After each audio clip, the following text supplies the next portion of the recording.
Assalamu alaikum, namaste, and welcome to the News Hour with your favorite host and those Jennifer Rogers. And I hope you all are having a very happy weekend. If you are new to our channel, do not forget to share this video with all your friends and family so they are aware about all the things happening in Qatar and all around the world. So do share this video and do follow us on Instagram, Facebook, Twitter and YouTube. Yes, we are available on all these platforms. So please go ahead and follow us on all these platforms. With that, I have about major 5 updates for you today, out of which the first one is that the phase 3 opens up virtual and real activities for all the participants and enjoy this weekend. So this is going to be from August 6 to 8, probably today is the last day.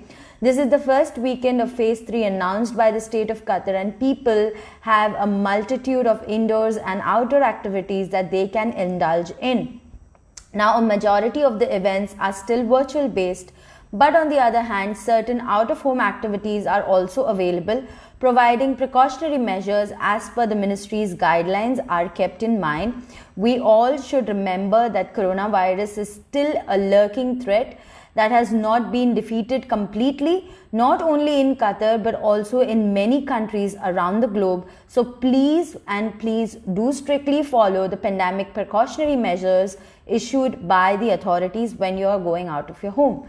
So now the first thing is there is going to be Qatara virtual exhibition. Now 18 of the latest paintings by Qatari artist Jawahar Al-Maini titled Trace showcased abstract paintings, most of which are inspired by carving found in the archaeologist site north of Qatar, which traces that tell of how people in the country lived in the remote past.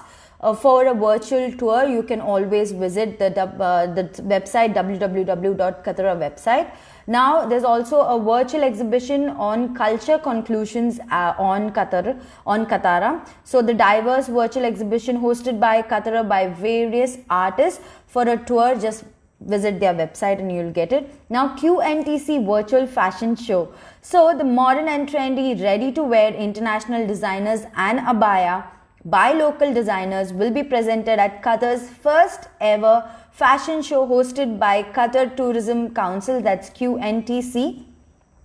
Now the virtual fashion show will be broadcasted today. Actually, today means it was supposed to be broadcasted on August 6th at 9 p.m. So if you have not watched it, you can always go ahead to their Facebook and Instagram handles and look at that fashion show that has already been happened on the 6th of August. Now they've posted it on Instagram and YouTube live. So if you want to go and catch ahead and get a glimpse of it, go ahead and do it. Now, also, Qatar Museum exhibition is starting. So, Qatar Museum launches a major exhibition at the Mathaf Arab Museum of Modern Arts and the Museum of Islamic Arts MAI. Now, visitors are required to you have to reserve your tickets in advance on QM website. During the visit, they must present a green health status on Etras app, that is the virus tracking app, and wear a face mask for the duration of their visit. For tickets, just log on to Qatar Museum website to book your tickets. Okay, now the 2030 exhibition part 1. So part 1 of the series group exhibition that aims to contribute to the development of new visual movements in Qatar, happening at Al Makia Gallery, that's PS, due to the COVID-19, not more than 8 people in the gallery are allowed at a time. So only 8 people can enter the gallery at a time. On until 20th August, the 2030 exhibition is open from Sunday to Thursday from 9 a.m. to 3 p.m. For more information, just go on to their Instagram profile and you will get an idea. So MIA Online, now Qatar Museum is now open to limited public and tickets have been purchased in advance on the QM website, that's Qatar Museum website. You may also access the collection online, which includes masterpiece of Islamic arts, metalwork, ceramic work, jewelry, woodwork, and much more of these continents dating from 7th to the 19th century. So for those collectors who like collecting antique things, I think this would be just perfect for you guys right now. Now, the Picasso exhibition at the fire station. The exhibition features about 108 extraordinary artwork by Pablo Picasso, selected from the unparalleled collection of the Musée National Picasso in Paris, including paintings, sculptures, drawing, prints, and ceramics. Now, the museum, galleries, and heritage sites are open between the hours of 9 a.m. to 3 p.m. According to the current situation, visitors are required to reserve their tickets in advance on QM website, that's Qatar Museum website. Those of 12 years of age and older are required to wear a face mask, present a green health status on Etra's app, and check for normal temperature at the entrance of the fire station. Okay. Now, other outdoor activities. What are the other outdoor activities happening? So, playgrounds and skate parks are open right now. All malls open with full operation hours. Restricted restaurants opening will gradually increase in capacity. So if you want to go for some outdoor activities, I think playgrounds and skate parks are open, so you can probably go and do that. Now let me get to the second most important update of the day, which is no fee due to RP expiry of residents outside Qatar. So for all the people who are outside Qatar, you don't have to pay any RP expiry fee. So Ministry of Interior announced that the residents have been exempted from fees to expiry of their resident permits. Okay, so residents who are outside the country due to coronavirus COVID-19 pandemic are exempted from fees resulting from the expiry of their residential permits or exceeding 6 months stay outside the country. So this was posted on their social media handles, that's the Ministry of Interior's social media handles. Qatar has started accepting applications for residents who have QID for exceptional entry permit, which will allow them to return to the country very soon. So if you do follow us, my colleague Anshu Jain has given a very in detail explanation about how you want, if you're planning to come back to Qatar, if you want to apply for exceptional entry permit. Anshu Jain has done a beautiful job and she has given a lot of detail in that video. So if you are one of those persons who want to apply for an exceptional entry permit, just go ahead and watch her video, so you'll get a lot of idea about how you have to do it. Okay. Now, Qatar Airways also operates more than 500 flights per week. So, Qatar Airways resumes its flight to 27 new destinations in Qatar last July as a part of its great efforts to rebuild its network of destinations. And Qatar Airways currently operates more than 500 flights per week to more than 75 destinations around the world. Now, Qatar Airways also said that we look forward to resuming our flights to more destinations, coinciding with the easing of restrictions imposed on entry to countries around the world.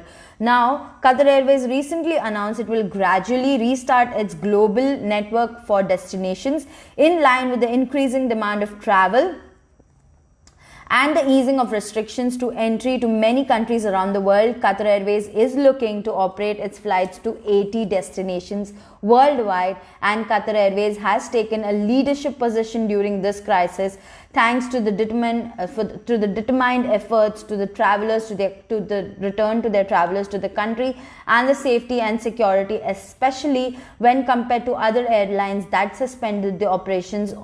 Okay, so Qatar Airways continues to operate its flight to diverse network of destinations around the world, which has prompted travelers to trust and rely on the airlines. And Qatar Airways will be able to be of the latest and international procedures applied at airport with the application of latest safety cleaning and sterilization methods either on its flights or its operation headquarters, Hamad International Airport, which recently won the Best Airport in the Middle East award for the 6th year in the row. Wow, this is such a proud moment for us. Now, also let me just give you an idea about what the MOI had posted on their social media account about the RP holders, resident permit holders outside, and about the fees that they don't need to pay. So the residents who are outside the country due to coronavirus pandemic are exempted from the fees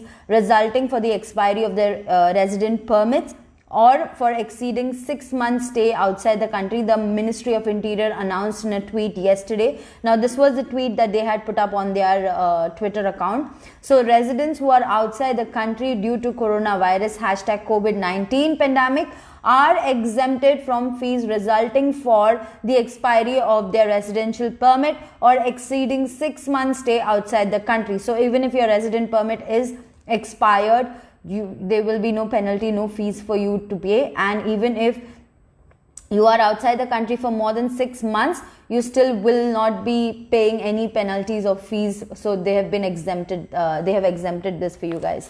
So a very shocking news that we got lately was about the crash that happened in Kerala, about the flight that took off from Dubai to Kerala, and about a lot of people were injured. Let me just give you an idea about how it was.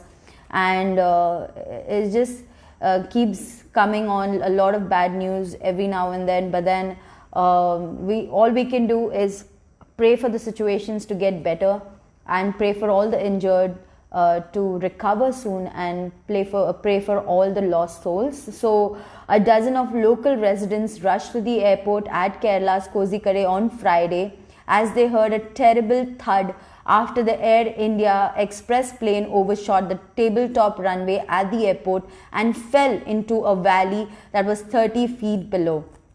Now 20 people were killed and more than 100 injured when the flight, which was coming in from Dubai with around 190 people on board, overshot the tabletop runway while landing in heavy rains, fell into the valley and broke into two.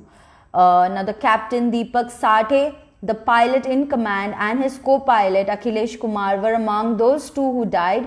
Now the 59-year-old Sathe was a former wing commander of Indian Air Force and had served at the Force Flight Testing Establishment. People living nearby brought soaked passengers out of the Boeing 737 aircraft even before first responders could reach the airport. Now small kids, now this was what one of the persons who was available at the site there said, that small children were trapped under the seats, and it was such a distressing sight.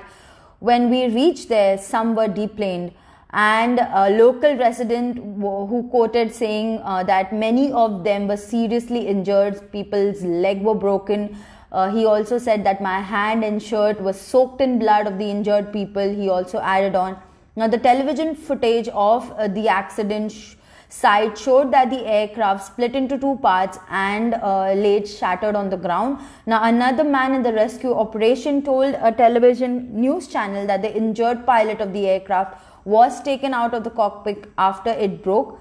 Actually they broke the cockpit and really pulled him out of that place, but by the time the ambulance started reaching the spot, the locals have already started shifting injured passengers into cars to various hospitals in Kozhikode and the other districts, he said, according to PTI. Now other residents said trapped people were blood-soaked clothes, were screaming in pain and terrified. Children were crying. They said things from shoes to bags were strewn around, and they looked for survivors amid the heavy rain. Now a rescue personnel also included saying that the local civil police then rushed in to pull out the injured from the aircraft, as children, some are young, as young as 4 to 5 years old, clung on to them. Such a horrific sight this is. The scene was similar in the hospital where the injured were rushed as the healthcare workers tried to help them. K. Gopalakrishnan, Malappuram's district collector, said earlier that more than 100 people were admitted to 7 hospitals in Kozhikode. Remaining are under treatment and their conditions are at different stages. Among the 80 people admitted to Malappuram Hospital were received information about 6 dead there. Some of the patients are critical, as said by Gopalakrishnan to the PTI. Now the officials also said 2 passengers who got trapped at the tail portion of the aircraft were rescued with great difficulty. Now the condition of a mother and a child injured in the incident was very serious. Kerala's Health Minister KK Shailaja said, now there were about 184 passengers, including 10 infants, 2 pilots and 4 cabin crew on board to that aircraft. We just pray for the speedy recovery of everyone injured in this accident, and pray for all the lost souls. Rest in peace to all the lost souls. And thank you guys. Thank you so much for logging on to Qatar Day with a very heavy heart. I say thank you so much. Please do pray for all the people who have been injured in this plane crash, and let's hope for lesser bad news in this year. So yeah, thank you so much for logging on to Qatar Day. Keep loving, keep supporting, keep watching Qatar Day, the pulse of the nation. Me, your host and host, Jennifer Rogers, and I'll see you guys tomorrow. Same time, same place. Until then, remember to stay home and stay safe. Take care of yourself. Pray for Lebanon. Pray for Kerala. Thank you so much, and I'll see you guys tomorrow. Khuda Hafiz. Bye-bye.